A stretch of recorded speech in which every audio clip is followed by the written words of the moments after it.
WhatsApp-खौ लानानै मोनसे गेदेर खौरां। नोंथाङा WhatsApp बाहायो नामा? नोंथांनि मबाइलाव WhatsApp-आ दान्दिसे समावनो बन्द जायोब्ला नोंथाङा मा खालामगोन?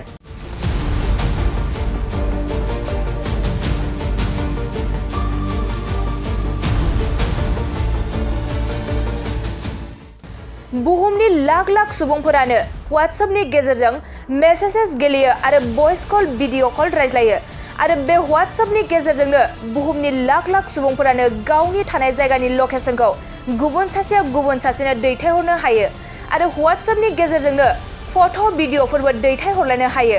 नाथाय नोंथाङा मिथिगौना बे WhatsApp-आ गासै भारतावनो बन्द जानो थांगासिनो?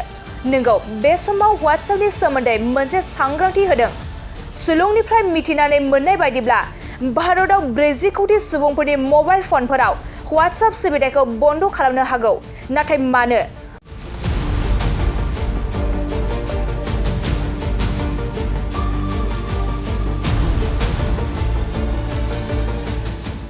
बे सोंथिया बयनिबो गोसोआव थानो हागौ।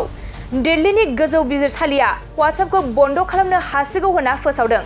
जायखिजाया समावनो बुहुमनि लाख लाख सुबुंफोरा बाहायग्रा WhatsApp-खौ बन्द खालामनो हासिगौ। WhatsApp-नि मोनसे नियमा जाबाय इन टु इन इनक्रिप्शनआ सांग्रांथि खालामनानै लाखियो। नाथाय भारत सरकारनि मेसेज हरनो हानायनि गोदान गोनोखोनि गनायथि होनो नांगोन। इन टु इन इनक्रिप्शनखौ जेबो रोखोमै बन्द खालामनाय नङा होनना दिल्लीनि गोजौ बिजिरसालिया फोसावदों। गोदान नेमनि WhatsApp-आ थेर-बेथेर खालामनो हायो होनना फोसावदों मेटाया। जुदि इनक्रिप्शनखौ बोखाराब्ला भारतआ नागारगोन WhatsApp-खौ।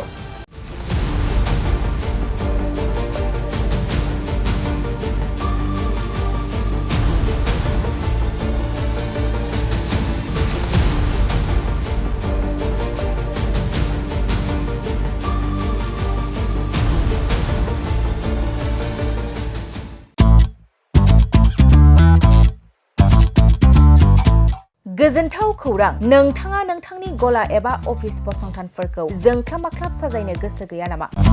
नोंथांनि गलाफोरखौ बायदि बायदि रोखोमनि जोंख्लाब-माख्लाब खालामनानै साजायनो थाखाय क'क्राझार नोगोरनि सिङाव थानाय गौरां भेलि हटेल साखाथियाव चाणक्य आर्ट एन्ड डिजाइन गलाया लानानै फैदों बायदि बायदि रोखोमनि आर्ट डिजाइन। क'क्राझार नोगोरनि सिङाव थानाय गौरां भेलि हटेल साखाथियाव चाणक्य आर्ट एन्ड डिजाइन गलाया नोंथांमोननि थाखाय लानानै फैदों नोंथांनि गलाखौ जोंख्लाब-माख्लाब खालामनो गोबां रोखोमनि आर्ट डिजाइन। बेफोर आर्ट डिजाइनफोरनि गेजेराव दं 3D signboard, 2D signboard, acrylic trophy, SAP panel, name प्लेटार्स, रेट्र', रिफ्लेक्टिभ साइनबोर्ड, नियन साइनबोर्डफोरनि आर्ट डिजाइनफोरखौ नोंथाङा चाणक्य आर्ट एन्ड डिजाइन गलानिफ्राय मोनफुंनो हागोन। बेनि अनगायैबो इनग्रेविं सार्भिस, आर्क्राइलिक लेटार काटिं, MDF जालि काटिं, लग', ग्राफिक्स डिजाइन आरो कास्टमाइज गिफ्ट आइटेम्सफोरखौ नोंथांमोननि गलानि थाखाय चाणक्य आर्ट एन्ड डिजाइन गलाया लानानै फैदों आर्ट डिजाइन। गोबां बाथ्रा मिथिनो थाखाय नोंथाङा नैबे 9706125636 6800981649 जानबुं नम्बरनि गेजेरजों खौरां लाहरनो हागोन।